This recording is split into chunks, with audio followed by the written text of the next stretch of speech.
Welcome to SlamCast, where we chat with creatives about their process and how they navigate the grind of promoting themselves. We're your hosts. I'm Brea. And I'm Neil. We're both studio technicians and producers here at Slam Academy, a music production school online and in person based out of Northeast Minneapolis. And today we're here with Timothy Linetsky, aka UnderBelly, a producer, DJ, pianist, educator, and YouTuber based out of Portland, Oregon. You might know him from his channel, You Suck at Producing. What up, Tim? Let's go. Thank you for having me, guys. Thank you for being here, man. We're excited, brother. Yeah. So we just want to get into it right away. We want to know a little bit about Baby UnderBelly and how you got your start into music and what it all transpired to be now. Sure. So I started with music at the age of 7, doing classical piano. Both me, my brother, and my sister were all forced into it. No other options. So Nice. we got with the program pretty quick. So I did that from 7 to, into my 20s. And it was grueling, but, taught me a lot about music theory, playing the keys. Were you taking lessons that whole time? Yeah. Mm-hmm. Yeah? Yeah. Perfect. And when I was like 13 or 14, I heard Introducing by DJ Shadow, which is like a classic instrumental hip hop album from the 90s. It was like maybe the first totally sample based album. And I was just blown away. Like, it was so sick. And I just wanted to make stuff like that immediately. So I got myself a terrible, shitty MPC 500. Started collecting vinyl, got like a really terrible record player, started trying to make like my own like kind of J Dilla like sample based instrumental hip hop beats, lo-fi before it was called lo-fi. Sure. Pretty soon chucked my MPC out the window and got Ableton instead and haven't looked back. And that's kind of how it all started musically. What year did you go and get Ableton? 2010. So I was on Live 8. Nice. Okay. Oh. Before that, were you producing on any other software, or did you go from an MPC to Ableton? I mean, I made like school projects on GarageBand, like rapping about like chemistry and shit like that. I briefly used like Audacity to basically just edit the MPC beats. But that was pretty tedious. So I moved to Ableton pretty quickly after that. Sure. Oh, dope. And when did the transition happen where you were like, I need to record what I'm doing and put this online for people? Right. That was like pretty quick after me discovering like DJ Shadow and J Dilla and Pete Rock and DJ Premier and like all that like classic boom bap stuff. Mm-hmm. I pretty quickly knew that I wanted to do that with my life. So I pretty much immediately started uploading like really terrible ass songs that are probably still on Bandcamp, UnderBelly.bandcamp.com, self-plug. And then I also, in the senior year of high school, did a challenge for myself where I made a beat every day for a year and uploaded that. And that's on nightlybeat.bandcamp.com. So you can listen through hundreds of my trash beats from like 2012, 2011. Yeah. Okay. The growth of UnderBelly. You can find it all online still. That's cool.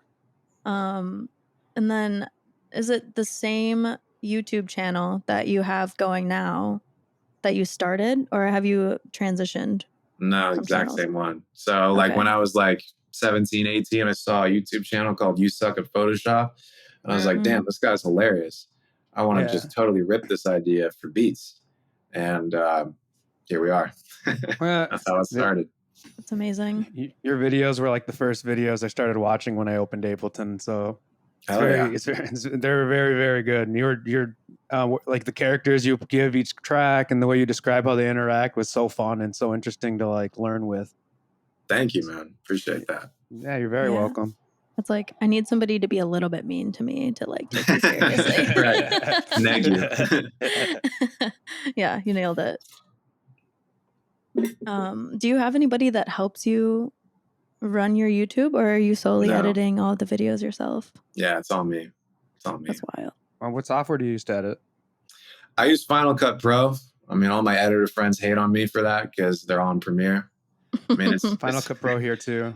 Yeah. Just Not makes a like slave to yeah, I mean, it just like makes like a ridiculous amount of like proxy files. So even like a 5-minute video is like 500, like 100 gigabytes. It's insane. So that part is annoying, but everything else about it I like, and I've just gotten used to. For the screen capturing, I use like OBS, or sometimes I use this software called Camtasia. Sure. And I just put that all into Final Cut, and I film everything on my iPhone SE. Oh, cool. So that's Sweet. all I got. And We're on an iPhone right there too. You can kind of see this ring light that I got. I just put Big guy. the phone right there.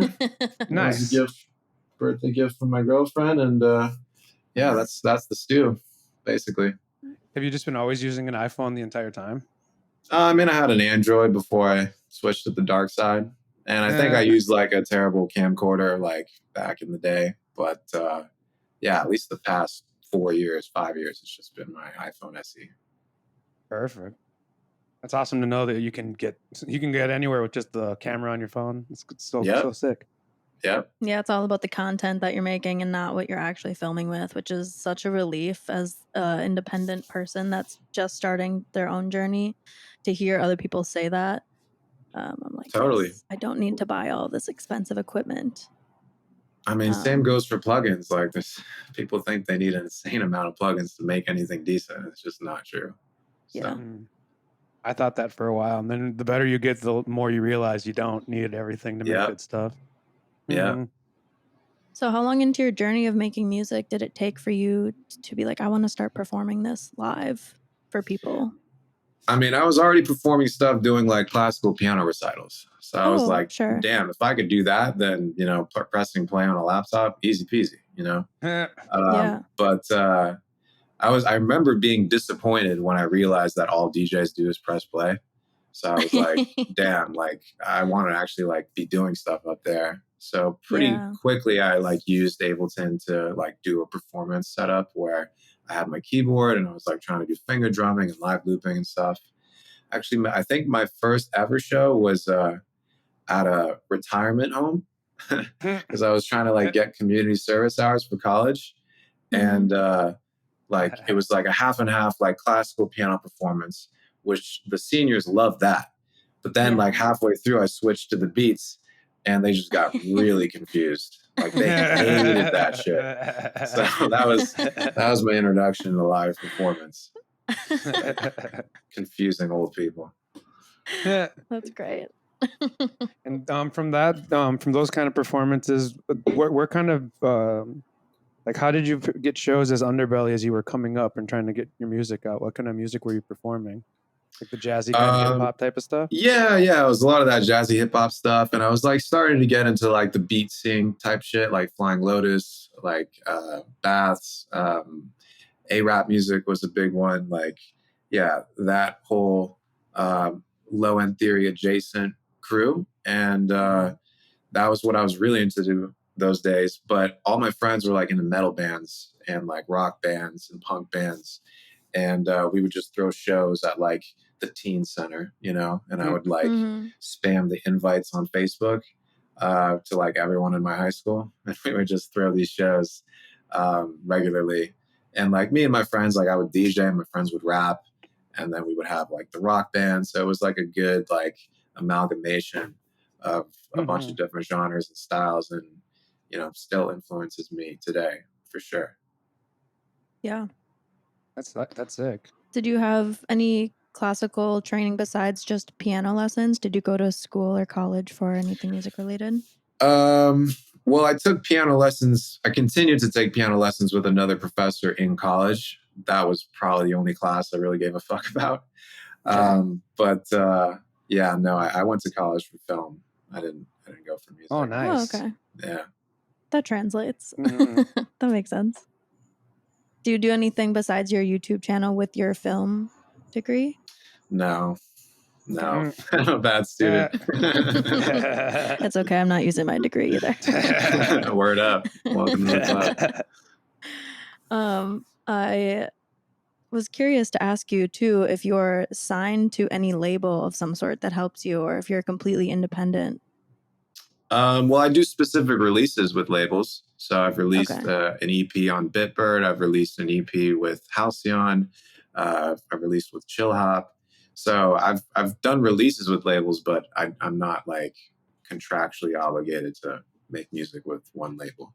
Sure. Dope. So let's get into a little bit more of the creativity set, creative talk. When you sit down in front of a computer to make a beat, how like do you think of the kind of music you're gonna make? Do you just start hammering stuff at a melody? Do you have a genre in mind as you're sitting down? I think it's good to have a plan as long as you don't follow it. So I'll have an idea of sort of what I want to do, but it'll always change. And it's never the same process every time. So sometimes I start with drums. Sometimes I start with, playing guitar. Sometimes I start with sound design. But I think the through line is it has to be an interesting sound for me to be inspired. I can't just go in on like the stock grand piano. Like that just kills it for me. So I need cool sounds to get inspired. So do you start more with the melody or percussion side of things? Yeah, probably like a cool synth patch and then like a little riff on that. So like a chord progression or a melody or both. And then from there I'll like flesh it out with drums and bass and all that fun stuff. And I usually start in the session view in Ableton, if you guys know what that is. So it's like the clip view. Nobody ever uses the clip view. But our teacher here. Oh yeah, nice. Yeah. Sorry about that with maybe a little latency. Our teacher here teaches a lot about the session view and the place of how creative it can be to spark ideas. For sure, it's slept on. Yeah, I mean, I think a lot of people coming from other DAWs just can't make sense of it because there's nothing really like it in like FL or Logic. But it's the sauce for starting for sure.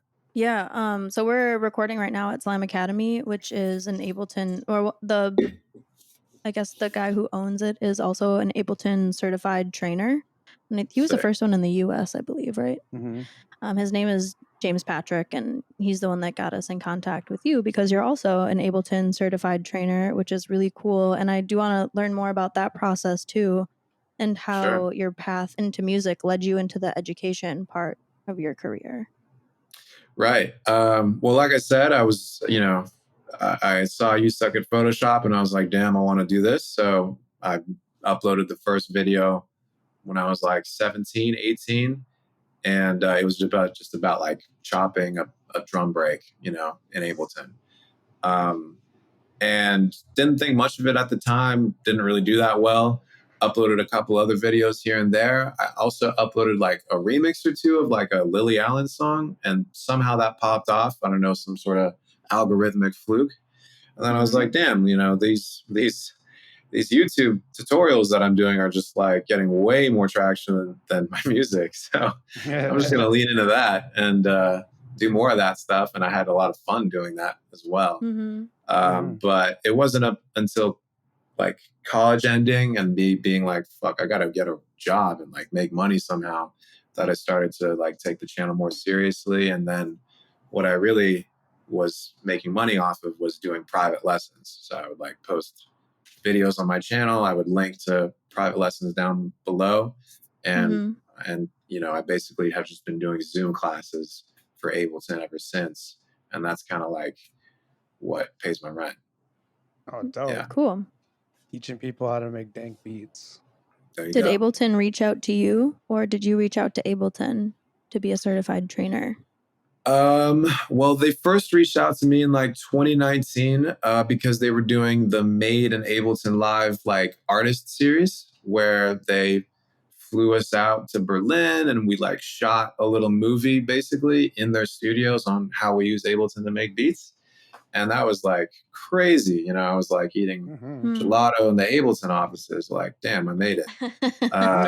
So that was awesome. And then, I've been working with them ever since to do content for them. Like I do a bunch of their Instagram reels. I do a bunch of their like full movies, like breaking down the new devices in each update. And then shortly after that, I got certified in like 2020. before. Oh, congratulations, man! Shit hit the fan.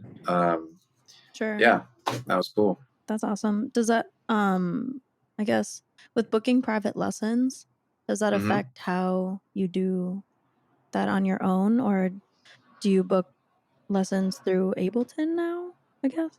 No, I do it all on my own. Yeah, Okay. it's all through me. I mean, occasionally, my profile's on the Ableton website as a certified trainer, and very occasionally I get stuff through that, but 90+% is through my channel. Okay. A lot of aspiring producers. Big time. I was going to say that film degree did come in handy. Now you're making reels and content for Ableton, so Sure. I mean, my film degree, like I said, I was a terrible student. So, I mean, the film degree, at least in the school that I went to, was very theory based. It was like writing essays about movies. It wasn't making movies. So it didn't actually help me at all. Maybe it would have if I had tried harder. But yeah, I just picked film because I thought it would be easy, straight up. I respect that. Yeah. So you release a lot of music on Spotify and platforms like that too. Is that something that you do by yourself? You just self-release everything, and you're the one that's planning your releases, I guess? No, like I said, I've been releasing mostly through labels lately. Okay. Yeah, sorry. Yeah. So, I mean, the latest release was an EP I did with my homie UnderBelly. That was like a collab EP we did together. And we also played a show in LA recently.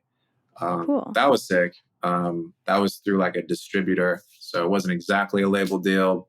But yeah, that was the latest release. And we did like our own CDs, our own T-shirts, our own posters for that.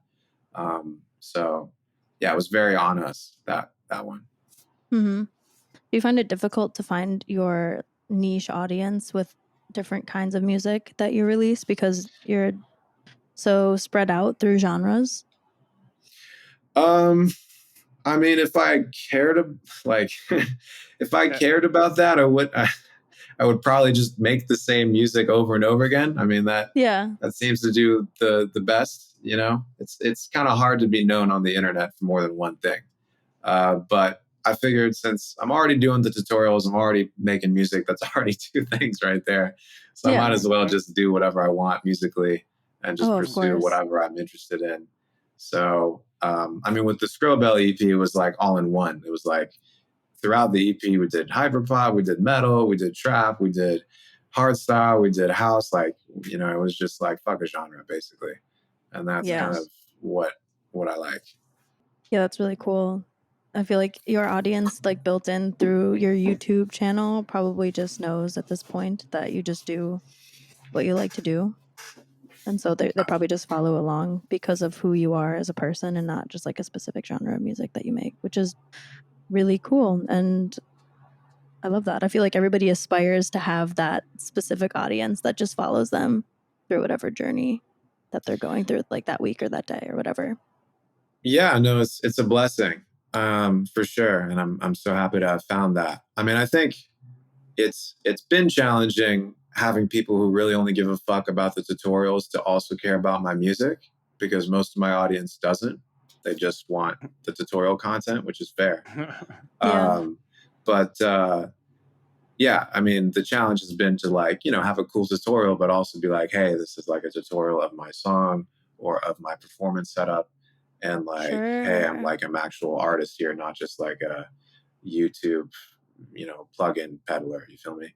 So yeah, that's always been the challenge and the direction I want to go in. You know, I still love teaching and the educational side of things, and I will always do that. But I'm an artist first, and I want to make sure that comes across. Yeah. Well, your music shows that for sure. So just getting people to listen. Yeah. Thank you. You're San Francisco based. Do you play a lot of shows around town? Portland based. Sorry. Yep. No. I mean, I wish I could play more shows. Just haven't gotten booked yet that much. I'm playing a festival in like 2 weeks. That's like 2 hours outside of Portland. It's called Home on the Range. And then I'm playing another one down in California called Applecross.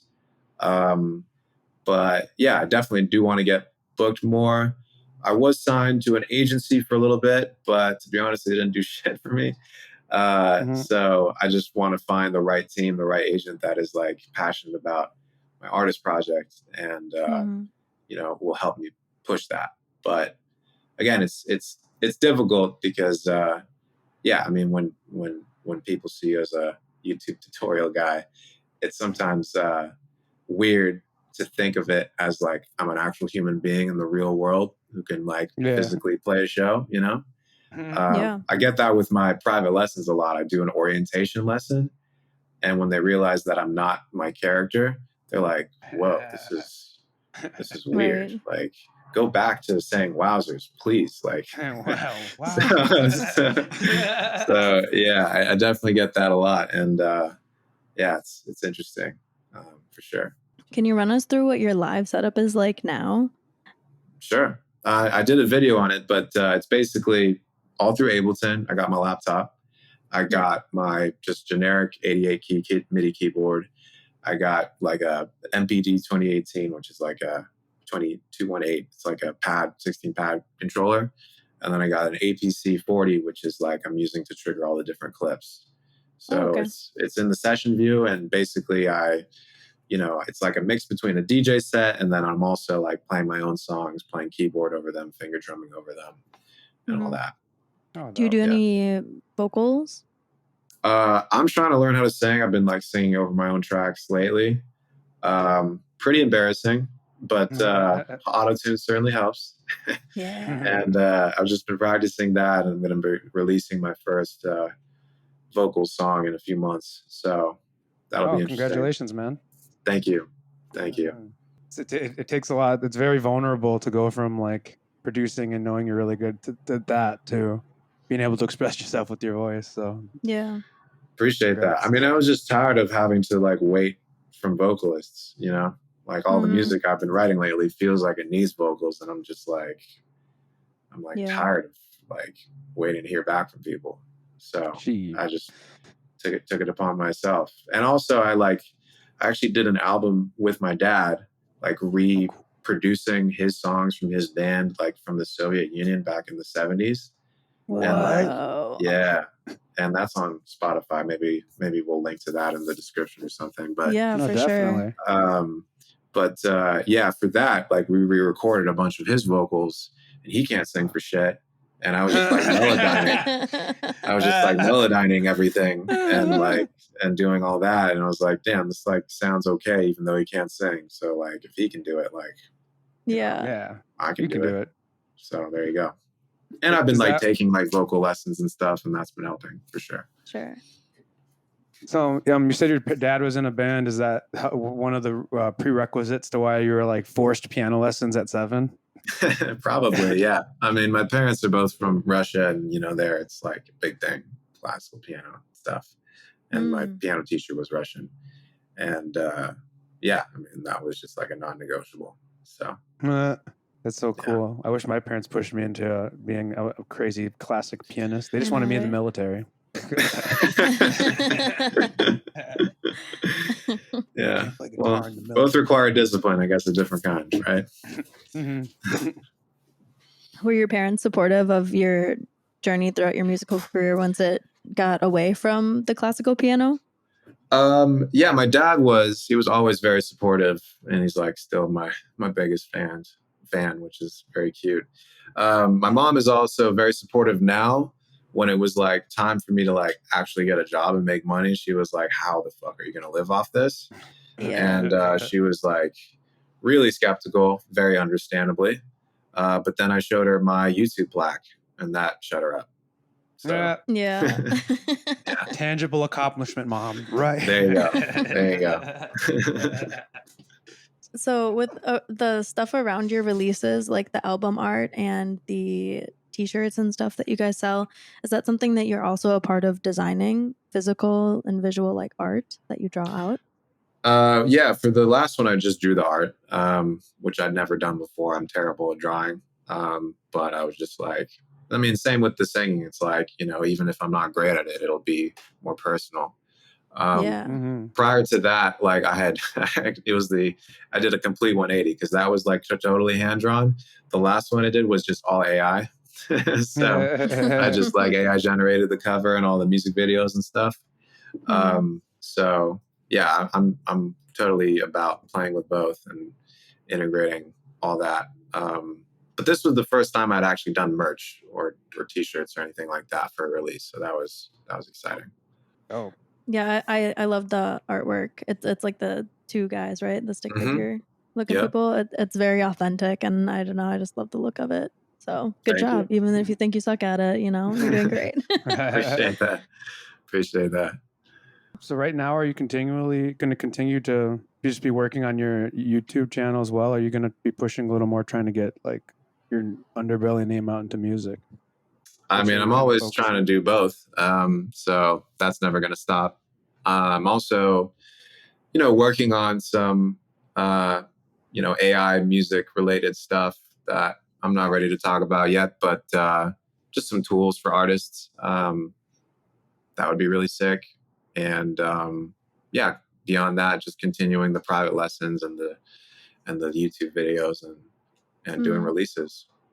So how do you come up with the ideas for your YouTube videos? Like, how do you just find something you think everyone would like, and then you're like, how do I write this down and like get it out there?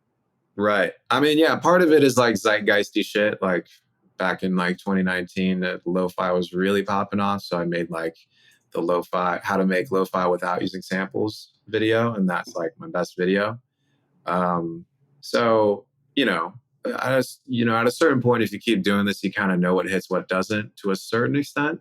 If you say top 5 ways of doing XYZ, you're going to do a lot better than without the top 5. And, like what catches people's eye in a thumbnail and all that. But a lot of it is just like, me stumbling upon a cool technique or like a cool workaround or there's like a new feature in Ableton that I'm really stoked on. Like just things that excite me and I just want to share with the world and hope they get something out of it, The videos are entertaining, so yeah. Thank you, bro. How long did it take before you were making music that you loved when you were getting into your journey and learning how to do it? When were you like, oh yeah, I like this? That's a good question. I mean, I'm sure I loved it at the time, but looking back on it, it's like trash. I mean, I think there was one point though where I like was set to release an album on a label back in like 2016, and the album was done and the label was down. But at the last minute, I was like, you know what? This shit ain't hot. This isn't good enough. And so I just scrapped it. So that was tough, but I think for the best. And probably since around like 2020-ish, I've been like more confident in my ability. I put out my first album full length then. And since then, I feel like I've been progressing pretty well. And just like trying to expand my ability with singing and songwriting and all that. So it's an endless journey, but it is. It's always fun. How are the labels finding you? Are you reaching out to them or vice versa? Most of the time I'm reaching out to them. Yeah. Okay. I reached out to Halcyon, which was the EP I put out in 22 called Mental Kill. And I got that. And then from there, San Holo heard that. And he actually, for that one, he hit me up. And that's what led to the Bitbird release in 2023 last year. And then from the Bitbird release, I met Scro, who's the guy who I put out the EP this year. So I guess from each release, I kind of get some small opportunities and sort of try and push that. And so there's some momentum now, but back in, 2021, 22, like I was just like trying to email as many labels as I can, just like fucking doing what I could to get past the demo submission hellhole, it's tough. Yeah. How many people did you have to email before the first one bit? I mean, probably like 50, Okay. Somewhere around there.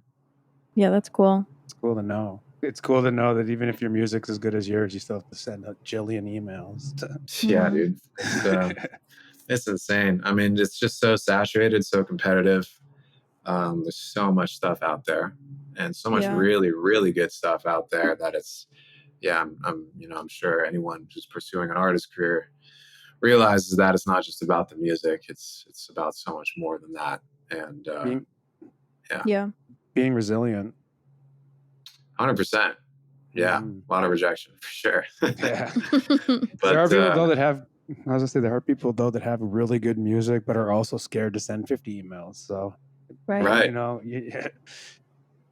Right. So you're already ahead of those people who are afraid to take it to the next step, which is nice. I mean, the thing is, like, with the email sending, like, I did that earlier on in my career as well. Like 2015, 2014, I was trying to get on labels, but I just did a terrible job of emailing. Like, I would just like, check out my song, bro. SoundCloud link, done. Yeah. Like, nobody's going to fucking pay attention to that. Right. People do that to me, and I hate that shit.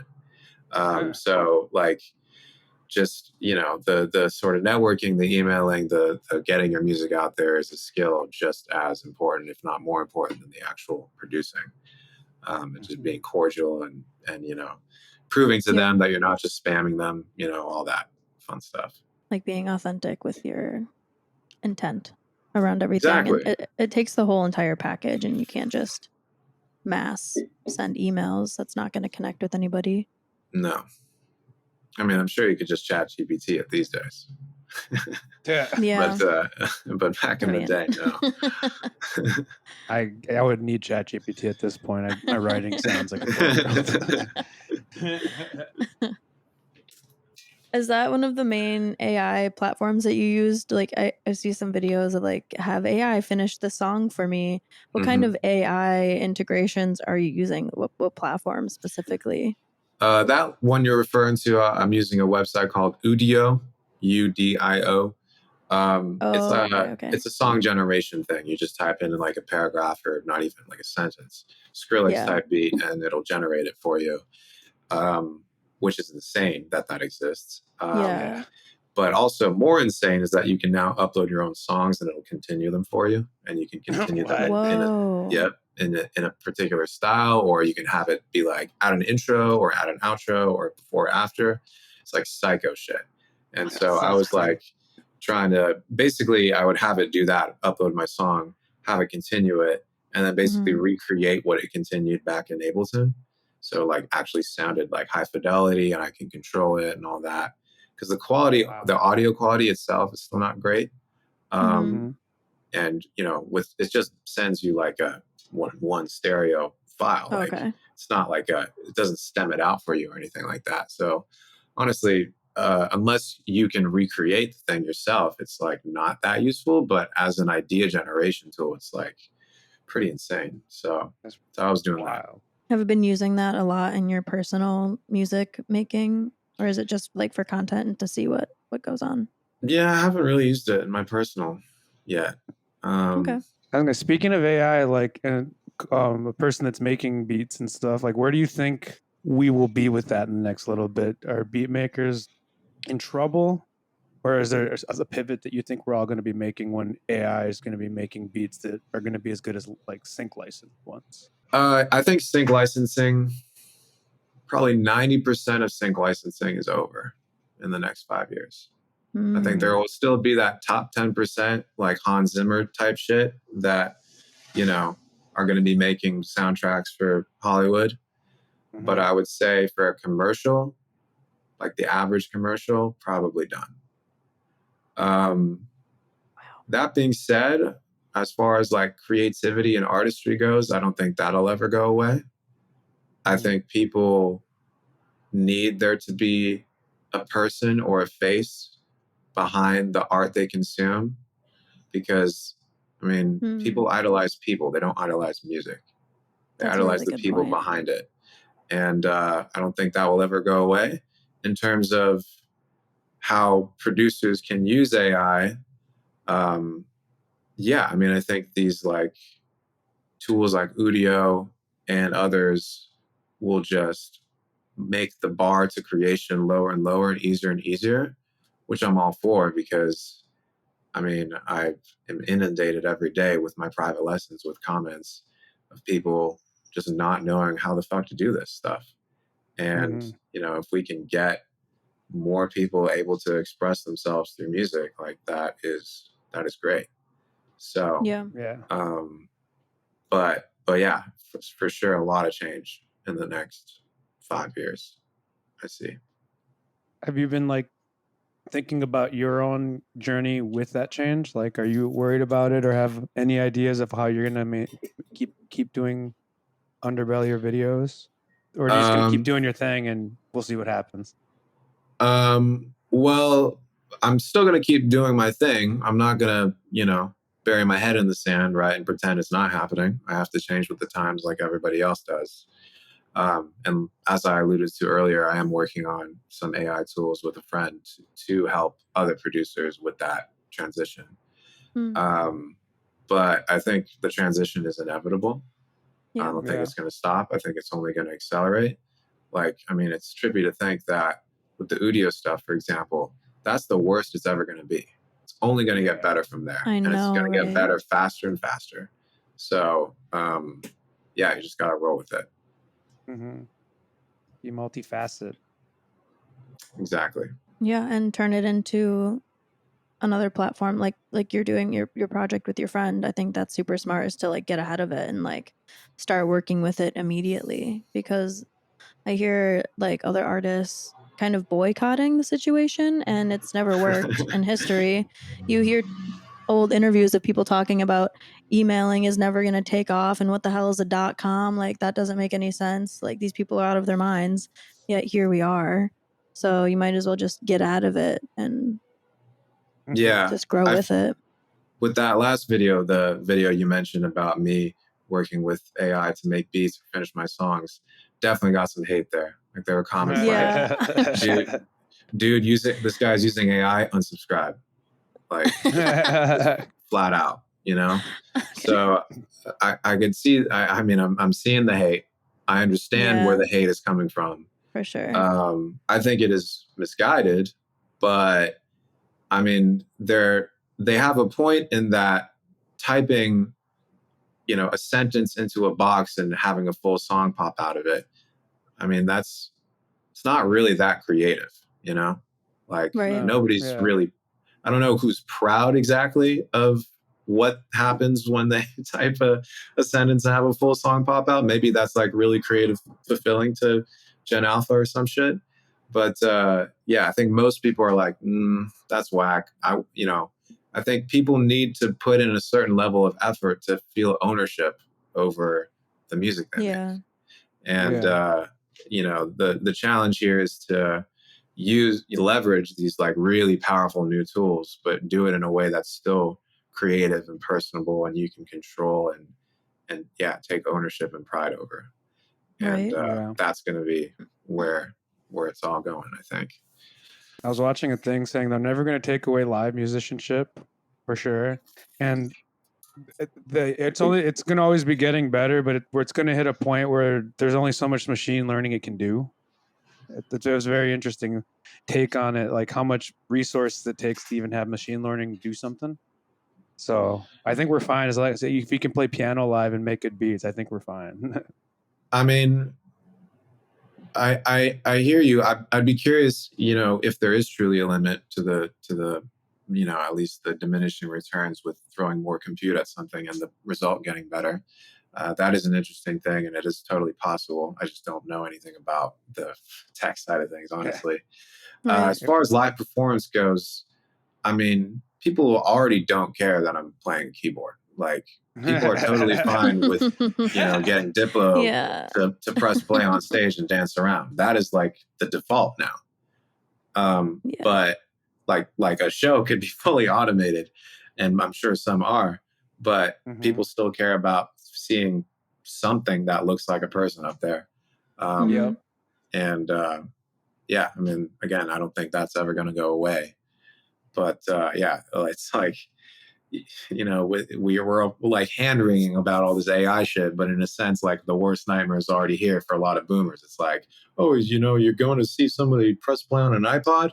Like that's already here. We already live in that reality, and it's fine. People are having a blast. Yeah, exactly.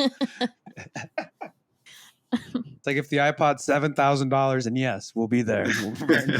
There you go. Yeah, there you go. When you perform live, do you use UnderBelly as your stage name? Yeah. Okay. Mm-hmm. Where did UnderBelly come from? The name? I think just my friend gave it to me. Like I feel like I stole his artist name when we were like 14. It was like, bro, you can't do that. And he just gave me UnderBelly, and I was like, oh, I'll take that. So yeah, there's nothing more to it than that. Makes me think of pork belly. So good. Pork belly is delicious. Spicy pork belly. One of my favorite foods for sure. It's getting to be lunchtime. So do you have any projects you're working on currently outside of the other stuff? Any EPs or any collabs or anything? Yeah. So I'm trying to put together, like, you know, I'm putting out a song actually with my homie Boston on July 5th. It's called A Cold Grave, and it's going to be on Sounds of Mayhem, which is Phase One's label. It's like our track is like a metal song basically. But what Phase One's trying to push is like that intersection between metal and rhythm and dubstep.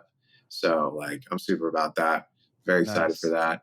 And then like I said, I've got the song, the single of me singing coming out, and I am trying to put an EP together of me singing and stuff. And then yeah, from there just doing collabs, remixes on the side, and just always trying to work and push it forward. Sweet. What keeps you going? Like you're doing all of these things all at once.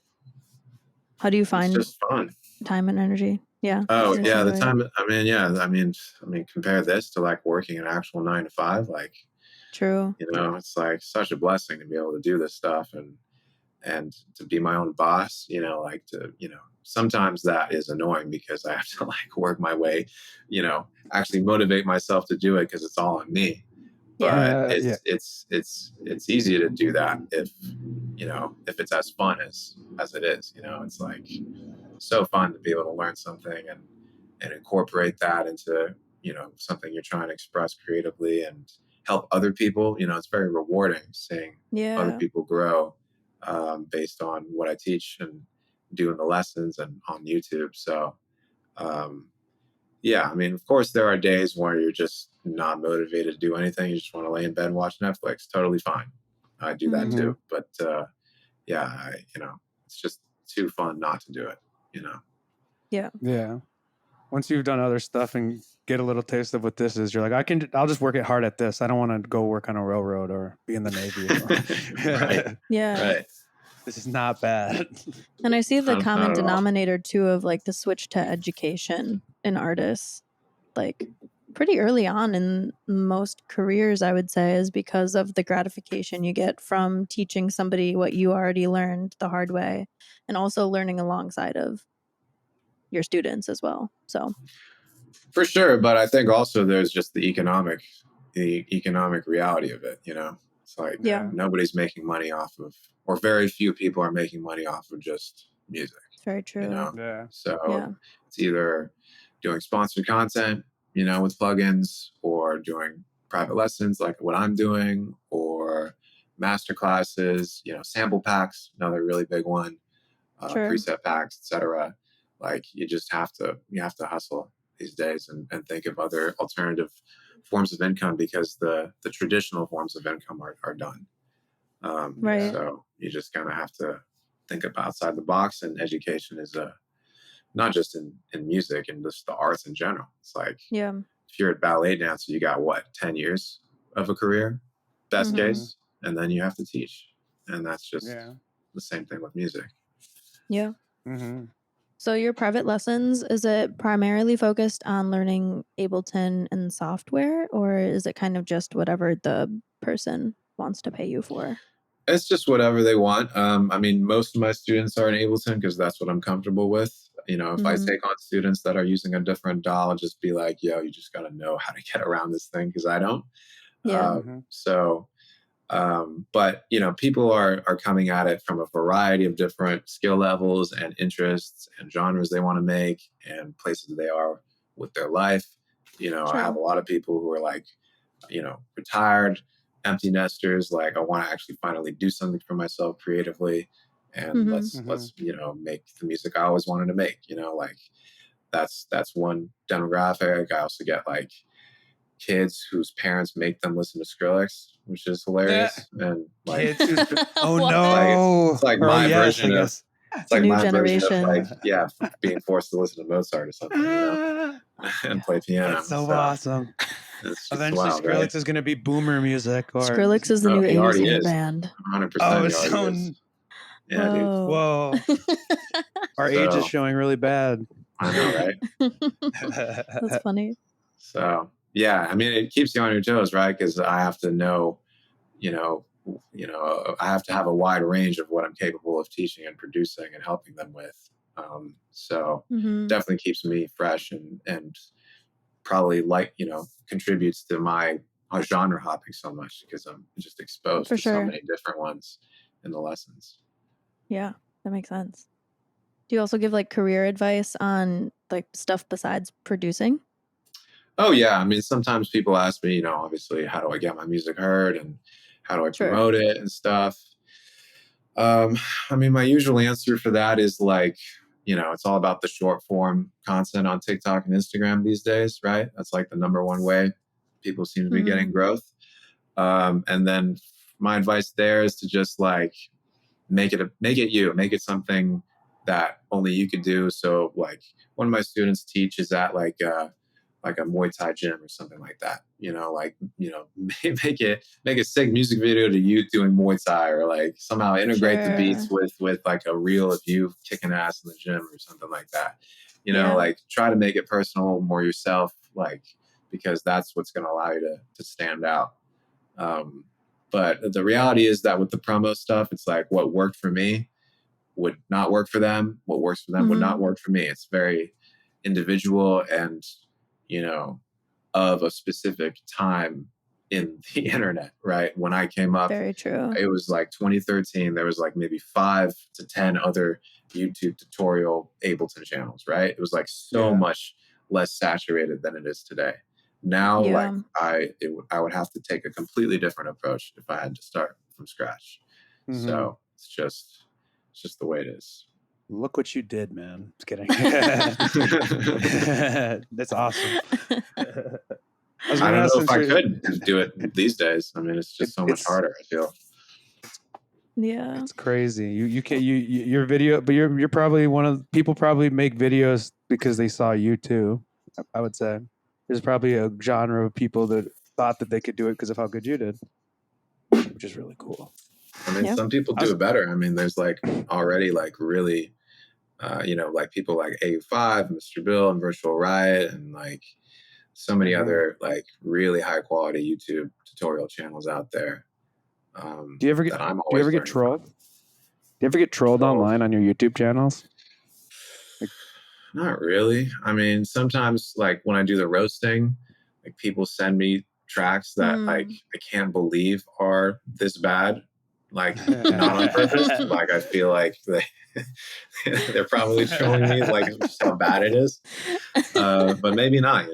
Maybe not. For the most part, people are very nice and supportive. Cool. It's crazy. Not just like comments, Go in the comments and there's not like a UnderBelly doesn't actually suck at producing. What is this? I mean, there's obviously a lot of that, but I take it in stride. Yeah, I mean, I think we're coming close to wrapping this thing up. I don't know if Neil has any other questions for you, but yeah, I guess before we end, I'm always really curious about advice that you would have for any artist or entrepreneur type that wants to get into their own lane, and take their career to the next level. Sheesh. I mean, it's so different depending on the person and where they're at. Just like what I said about the reels, it's like you got to do your own thing. You got to make it unique, make it something that only you can do and nobody else can. That's like that's the best case scenario, right? In art and show business and all this, it's just like make it so that what they can get from you, they can't get really anywhere else. And yeah, don't be too scared of this AI shit. It's gonna be okay. Just keep doing it. Keep expressing yourself. Keep learning. With all the new tools, learning is great. Never stop. And just have fun. You know, this is about having fun. It's music. It's art. It's not. Yeah. You know? Right. That's beautiful, man. Mm-hmm. Well, thank you, dude. We appreciate you. Yeah. Thanks for giving us an hour of your time. It was super nice to meet you. Like, You too. Goat. Thank you, guys. Yeah, you're very welcome, brother. We appreciate it. Well, we're gonna say goodbye to SlamCast, and we'll say goodbye to you in a second. Goodbye, SlamCast. Bye, Thank you, guys. Thanks for watching SlamCast. Wasn't that a fun episode? Want to become a member at Slam Academy? Go to slamacademy.com for more information. Thanks for watching. Bye.